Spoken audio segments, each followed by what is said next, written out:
मित्रांनो, आपल्या गाडीचं टायर कदाचित गाडीतला एकमेव स्पेअर पार्ट की जो रस्त्याच्या ॲक्च्युली संपर्कात असतो आणि या इतक्या महत्त्वाच्या स्पेअर पार्टकडे आपण बऱ्याचदा दुर्लक्ष करतो आणि मग हाच स्पेअर पार्ट आपला घातही करू शकतो. तर मंडळी, आपल्या टायरकडे आपल्याला दुर्लक्ष करून अजिबात चालणार नाही आहे. आजच्या व्हिडिओमध्ये ज्या 5 गोष्टी मी आता तुम्हाला सांगणार आहे, कदाचित ह्या गोष्टी तुम्हाला आधी माहितीही असतील, तुम्ही करतही असाल, पण मी तुम्हाला खात्री देऊन सांगतो की 30-30 वर्ष गाडी चालवलेली सुद्धा लोक ह्या गोष्टी अतिशय चुकीच्या पद्धतीने करतात आणि त्याच्या मागची कारणं समजून न घेता करतात. त्यामुळे चुकीच्या पद्धतीने या गोष्टी केल्यामुळे आपल्याला टायर फुटण्यासारखे जे धोके असतात ते आपण अजून वाढवत असतो. तर त्याच्यामुळे हा व्हिडिओ अजिबात स्किप करू नका. महत्त्वाचा व्हिडिओ आहे, शेवटपर्यंत बघा, तुमच्या मित्रमंडळींबरोबर शेअर करा. तुमचं आजच्या व्हिडिओमध्ये मी खूप खूप स्वागत करतो. व्हिडिओला सुरुवात करू, चला तर मग.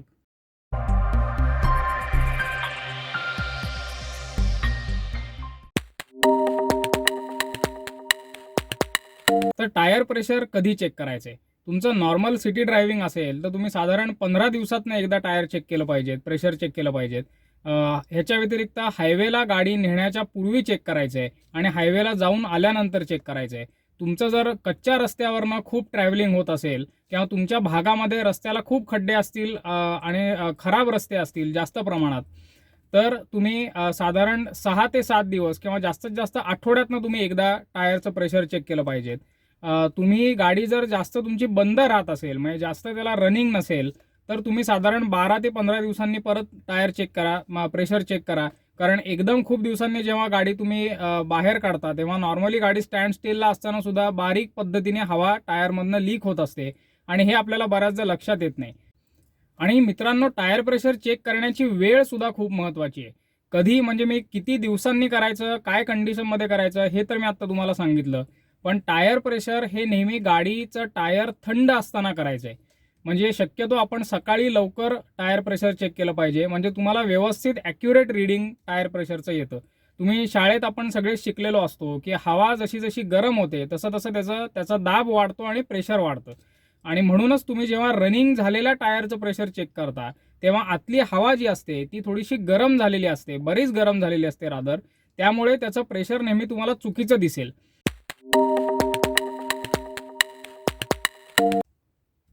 तुम्ही म्हणाल, अगदी चुकीच्या प्रेशरने आपण गाडी तशीच जर चालवत राहिलो चुकीच्या टायर प्रेशर घेऊन तर काय होऊ शकतं? तर जे रेकमेंडेड प्रेशर आहे त्याच्यापेक्षा जास्त जर तुम्ही सातत्याने प्रेशर ठेवत असाल तर गाडीचं टायर ओव्हर इन्फ्लेटेड झाल्यामुळे त्याचा हवेतला दाब जो असतो आतला तो खूप अतिरिक्त असतो. त्यामुळे तुमचा व्हॅल्व जाऊ शकतो टायरचा, कारण तो व्हॅल्व ते जास्तीत जास्त लोड घेत असतो आणि एकदम तो व्हॅल्व कधी कधी फुटतो आणि त्याच्यामुळे टायर फुटू शकतं.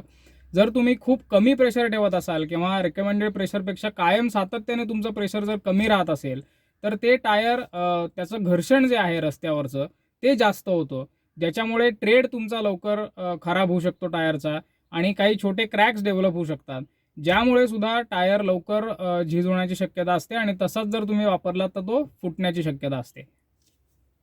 तर बऱ्याचदा आपण अतिशय चुकीच्या व्यक्तीच्या सल्ल्याने आपण टायर प्रेशर ठेवतो.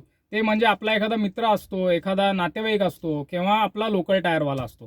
तर ह्यांच्यापेक्षा ज्या लोकांनी गाडी बनवलेली आहे त्या इंजिनियर्सचं आपण ऐकूयात आणि त्यांनी जे रेकमेंड केलेलं टायर प्रेशर आहे तेच आपण ठेवूयात. कारण हे टायर प्रेशर रेकमेंड करताना बऱ्याच गोष्टींचा त्यांनी विचार केलेला असतो. गाडीचं लोड डिस्ट्रीब्युशन कसं आहे, इंजिन कुठे आहे, त्याच्या व्यतिरिक्त गाडीची पॉवर किती आहे, गाडी चाकं किती जोरात फिरणार आहेत, लोड किती घेऊ शकणार आहेत टायर, अशा अनेक वेगवेगळ्या फॅक्टर्सचा त्यांनी विचार करून हे टायर प्रेशर रेकमेंड केलेलं असतं. ते कुठे लिहिलेलं असतं तेही मी आता तुम्हाला दाखवणार आहे. तर मंडळी, हे टायर प्रेशर नेहमी आपल्या ड्रायव्हर साईडचं जे दार आहे त्याच्या ह्या पिलरवरती लिहिलेलं असतं. तुम्ही इकडे बघू शकता, त्यांनी एक चार्ट दाखवलेला आहे ज्याच्यामध्ये टायर साईज आणि आपल्याला किती प्रेशर ठेवायचं आहे PSIमध्ये तेही तुम्हाला त्यांनी सांगितलेलं आहे. हा टायर साईज कुठे लिहिलेला असतो ते मी तुम्हाला दाखवतो.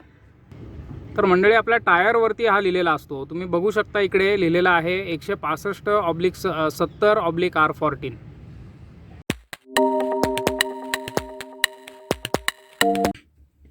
तर मंडळी, आपल्या भारतातल्या रोड कंडिशन्स तर आपल्याला सगळ्यांनाच माहिती आहेत. खड्डे खुड्डे, कच्चे रस्ते, आपला डेव्हलपिंग नेशन आहे, त्याच्यामुळे खूप वाईट कंडिशन असते बऱ्याचदा आपल्या रस्त्यांची, जी आता बऱ्याच प्रमाणात सुधारते असे मी म्हणेन. पण त्याच्यामुळे आपल्या टायरवरती खूप लोड येत असतो, का टायरची झीज किंवा वेअर अँड टेअर खूप लवकर होत असते. त्यामुळे योग्य वेळेला आपल्याला टायर बदलणंही तेवढंच महत्त्वाचं आहे. तर तुमचं नॉर्मल रनिंग जर असेल तर साधारण 40 ते 50,000 किलोमीटरला तुम्ही टायर बदलायचे. तुमचं खूपच जर कमी रनिंग असेल आणि तेवढं तुमचं रनिंग होऊ शकत नसेल, तर साधारण 5 वर्षांनी आपल्याला आपल्या गाडीचे टायर बदलायचे. म्हणजे जरी 40,000 पर्यंत रनिंग नाही झालं, तरीसुद्धा जर 5 वर्ष तुम्ही तेच टायर ठेवलेले असतील, तर उभ्या गाडीचे टायरसुद्धा जरी तेवढी त्याचं रनिंग नसलं तरी त्याची झीज होत असते. कारण टायर एक्सपांड कॉन्ट्रॅक्ट होत असतं, त्यामुळे छोट्या छोट्या भेगा आपल्याला डोळ्याला दिसतही नाहीत, अशा भेगा त्याला पडतात. त्यामुळे टायर हा नंतर कालांतराने वीक होतो. त्यामुळे साधारण 5 वर्षांनी किंवा 40 ते 50,000 किलोमीटरने आपल्याला टायर बदलायचं आहे. या व्यतिरिक्त मित्रांनो, नुसतं रनिंगच महत्त्वाचं नाही आहे, तर एखाद्या टायरचं दुर्दैवाने 4 किंवा 5 वेळापेक्षा जास्त तुम्ही पंक्चर काढलेलं असेल, कारण एखाद्या टायरचं नशीबच खराब असतं की ते टायर खूपदा पंक्चर होतं. तर साधारण 5-6 वेळेला जर किंवा 4-5 वेळेला जर तुम्ही एकाच टायरचं पंक्चर काढलेलं असेल, तर आयदर तो टायर तुम्ही स्टेपनीचा म्हणून ठेवा किंवा बेटर वे तो चेंजच करून टाका.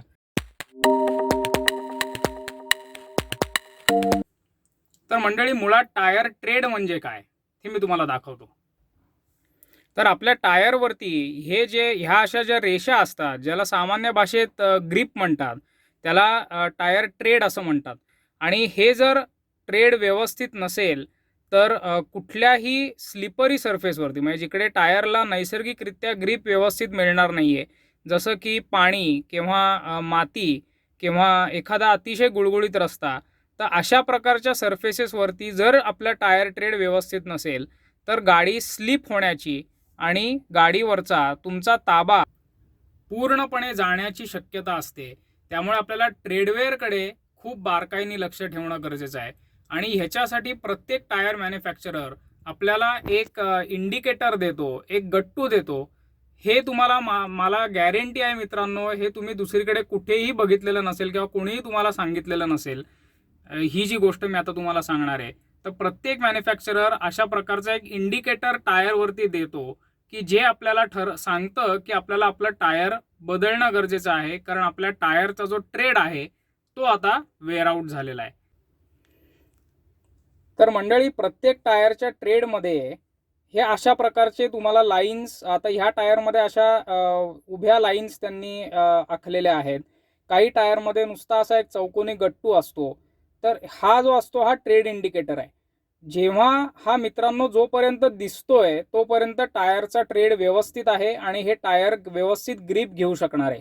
कुठल्याही तुम्ही सरफेसवरती जरी हे टायर घेऊन गेलात तरी ग्रीपचा काही प्रॉब्लेम येणार नाही.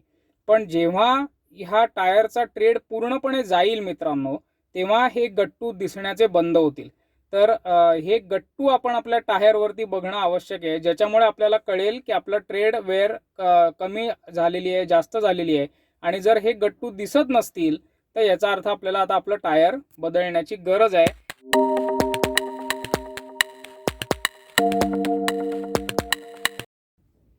शेवटची गोष्ट म्हणजे टायर्सचा योग्य पद्धतीने योग्य वेळेला मेंटेनन्सही पिरियॉडिकली करणं आवश्यक आहे. आणि टायर्सच्या मेंटेनन्समध्ये 3 गोष्टी आपल्याला कराव्या लागतात. एक म्हणजे व्हील अलाइनमेंट, 2 म्हणजे टायर रोटेशन आणि 3 म्हणजे व्हील बॅलन्सिंग. तर ह्या 3 मेंटेनन्स जे आहेत ते तुम्हाला साधारण दर 5,000 किलोमीटर किंवा 6 महिने जे काय आधी होईल त्याच्यानंतर आपल्याला आपल्या टायर्सचा मेंटेनन्स करायचा आहे. तर व्हील अलाइनमेंटच्या संदर्भात आपण एक सेपरेट व्हिडिओ बनवलेला आहे. त्या व्हिडिओची लिंक मी तुम्हाला आता इकडे टॉप राईट कॉर्नरमध्ये देईन. त्याचा थंबनेलही मी इथे तुम्हाला देतोय. पण टायर रोटेशन आणि टायर बॅलन्सिंग म्हणजे काय, ते काय असतं आणि कसं करायचंय, कुठे करायचंय, हे तुम्हाला मी आता सांगतो. तर टायर रोटेशनमध्ये आपण बेसिकली मागची 2 आणि पुढची 2 टायर्स रोटेट करतो. म्हणजे बेसिकली मागची 2 चाकं पुढे घालतो, पुढची 2 चाकं मागे घालतो, म्हणजे टायर्सचं रोटेशन करतो. आणि म्हणूनच प्रत्येक चाकाची वेअर अँड टेअर आहे किंवा जी झीज आहे ती सुद्धा वेगळ्या वेगळ्या पद्धतीने होत असते. त्यामुळे अधनंमधनं दर 5,000 किंवा 6,000 किलोमीटरला जेव्हा आपण अलाइनमेंट करतो तेव्हा टायर्स रोटेट करणं आवश्यक असतं. जेणेकरून कुठल्या एका व्हीलची किंवा एका टायरची जी झीज आहे किंवा वेअर अँड टेअर आहे ती खूप जास्त प्रमाणात होणार नाही. म्हणून आणि ह्यानी काय सर्वात महत्त्वाची गोष्ट ह्यानी जी होते ती आपल्या चारही टायर्सचं लाईफ वाढतं. आता समजून घेऊ तिसरा मेंटेनन्स बॅलन्सिंग म्हणजे काय. तर बऱ्याचदा तुम्ही असं ऑब्झर्व केलेलं असेल की जेव्हा आपण गाडी हायवेला खूप जोरात चालवत असतो 80-90-100च्या स्पीडनी, तेव्हा कधी कधी गाडी व्हायब्रेट होते किंवा व्हायबल होते. स्टिअरिंग शेक करायला लागतं किंवा जसं जसं गाडीचा स्पीड वाढतो तशी गाडी थोडीशी उडल्यासारखी वाटायला लागते. तर ह्याचा अर्थ आहे की आपलं कुठलं तरी व्हील किंवा कुठली तरी 1-2 चाकं जी आहेत ही बॅलन्स्ड व्यवस्थित नाही आहेत. तर टाइम टू टाइम मेंटेनन्स ह्या 3 गोष्टींचा मेंटेनन्स आपल्याला करायचा आहे. तो कुठून करायचा आहे तर आपण आयदर कंपनीच्या ऑथोराइज्ड वर्कशॉपमधनं करू शकतो. पण माझा वैयक्तिक अनुभव मी तुम्हाला सांगतो, तुमचा अनुभव कदाचित वेगळा असू शकेल. माझा वैयक्तिक अनुभव असा आहे की जितक्या मी गाड्या वापरलेल्या आहेत तर कंपनी वर्कशॉपमध्ये ह्या 3 गोष्टींकडे व्यवस्थित लक्ष दिलं जात नाही. बऱ्याचदा गाडीची अलाइनमेंट आधी बरोबर असते आणि वर्कशॉपमधनं जाऊन आल्यानंतर ती बिघडते. त्यामुळे पर्सनली मी तरी अलाइनमेंट, बॅलन्सिंग आणि टायर रोटेशन हे टायरच्या दुकानातनं करून घेतो. आपल्या ओळखीचा कोणी टायरचं मोठं दुकान असेल तर तिकडून तुम्ही करू शकता. कुठल्याही टायरच्या दुकानातून तुम्हाला ते करून मिळेल. आणि शक्यतो मित्रांनो तुम्ही थांबून ते करून घ्या असं मी तुम्हाला सल्ला देईन. मंडळी, आता आपण व्हिडिओच्या शेवटाकडे आलेलो आहोत आणि हा जर व्हिडिओ तुम्ही शेवटपर्यंत बघितलेला असेल तर मी म्हणेन की तुम्ही खरंच एक दर्दी कार लवर आहात, की खरंच ज्यांना आपल्या गाडीची, स्वतःची, आपल्या कुटुंबाची काळजी आहे. कारण बेसिकली 90% लोक ह्या अशा थिअरॉटिकल गोष्टीकडे दुर्लक्ष करतात. बोरिंग वाटतं त्यांना, पण हे खूप महत्त्वाचं असतं जेव्हा तुम्ही गाडी चालवत असता तेव्हा. आणि तुमचा जीवही ह्या सगळ्या गोष्टी वाचवू शकतात. कारण टायर किंवा व्हील ही एकमेव अशी सुरुवातीला सांगितल्याप्रमाणे गोष्ट आहे की जी रस्त्याच्या संपर्कात असते. तर आजचा व्हिडिओ तुम्हाला कसा वाटला हे तुम्ही कॉमेंट्समध्ये नक्की सांगा. आवडलेला असेल तर लाईक करा. ही माहिती खूप महत्त्वाची आहे, त्याच्यामुळे आपल्या मित्रमंडळींबरोबर व्हॉट्सॲपवरती किंवा कुठेही इतरत्र ठिकाणी तुम्ही तो शेअर करा. आणि राईट ड्राईव्ह मराठीच्या यूट्यूब चॅनलला नक्की सबस्क्राईब करा. Kiran Abhyankar from the right drive Marathi signing off. धन्यवाद.